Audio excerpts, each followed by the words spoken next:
Барлықтарыңызға сәлем. Сіздермен үлпілдеп жұмсақ болып тұратын қарапайым булочкилер рецептімен бөлісетін боламын. Құрамында сүт, маргарин жоқ, бірақ дәмі өте ерекше, керемет болып шығады. Сіздер де осы рецептпен жасап қараңыздар, және де видеоны көрмес бұрын каналымды қолдау мақсатында арнама тіркеліп, өз қолдауларыңызды білдіріп кетіңіздер.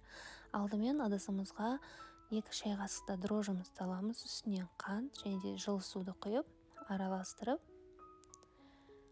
5 минутқа алып қоямыз. Басқа бір ыдысымызға өлшеніп алған жылы суымызды құямыз. Үстінен жарты шай қасықта тұз, 1 шай қасықта толтырмай сахарин және де өлшеніп алған қантымызды және де аздаған сұйық майды құйып араластырып аламыз.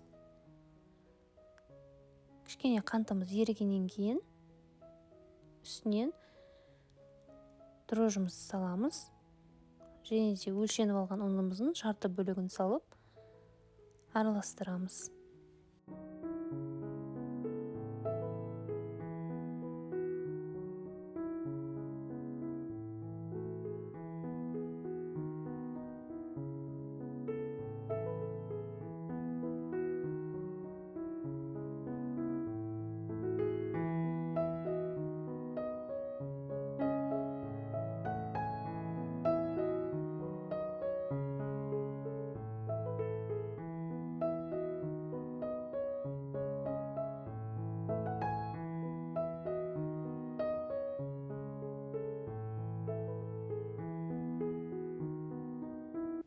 Осылай араластырып, жақсылап илеп аламыз. Және де жылы жерге үстін жауып, жарты сағатқа қойып қоямыз.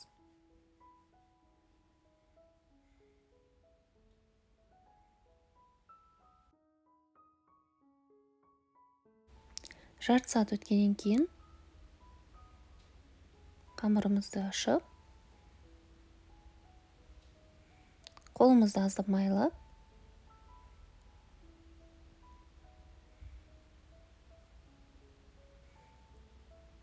қамырды бірдей бөліктерге бөліп шығамыз. Видеода көрсетілгенде қылып бөлсеңіздер, оңай бөлінеді.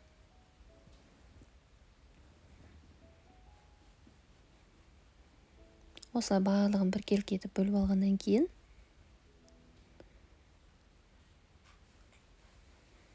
бетін жауып, тағы да 5 минутқа тындырып қоямыз. Сол кезде қамыр кішкене босаңсып, формаға келтіруге оңай болады.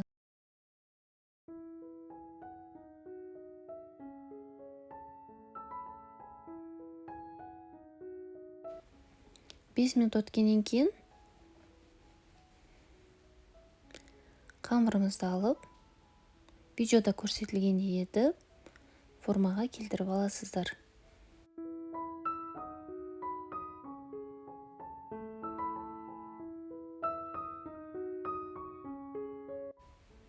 Осылай орап, бір-біріне жабыстырып қоясыздар. Жабысқан бөлігін асты жағына қойсаңыздар, піскен кезде көтеріліп кетпейтін болады. Осылай барлығын біркелкі етіп, формаға келтіріп аласыздар. Өте оңай дайындалады, әрі көрінісі де әдемі болып шығады.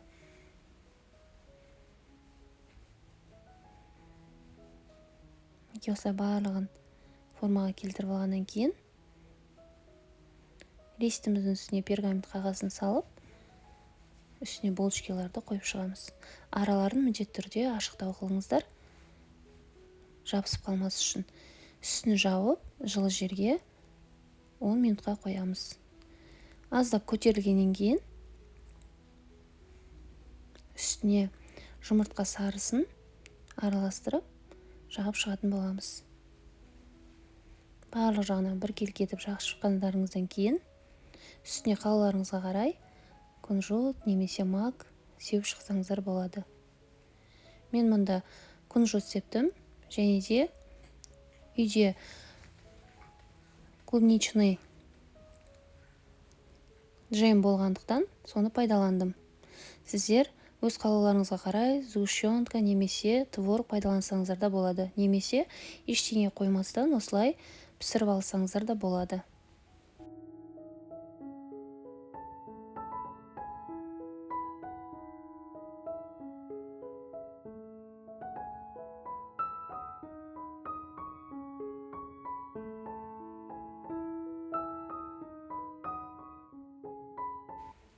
Мінекей осылай ортасына жағып шығасыздар.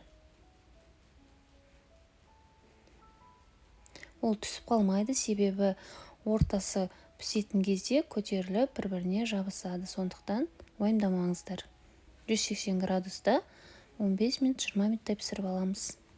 Біздің булочкалар дайын болды. Пісіп шыққаннан кейін үстіне сироп немесе медті жағып шықсаңыздар болады. Беті жылтырап, әдемі болып тұрады. Булочкалар дайын болды, ас болсын.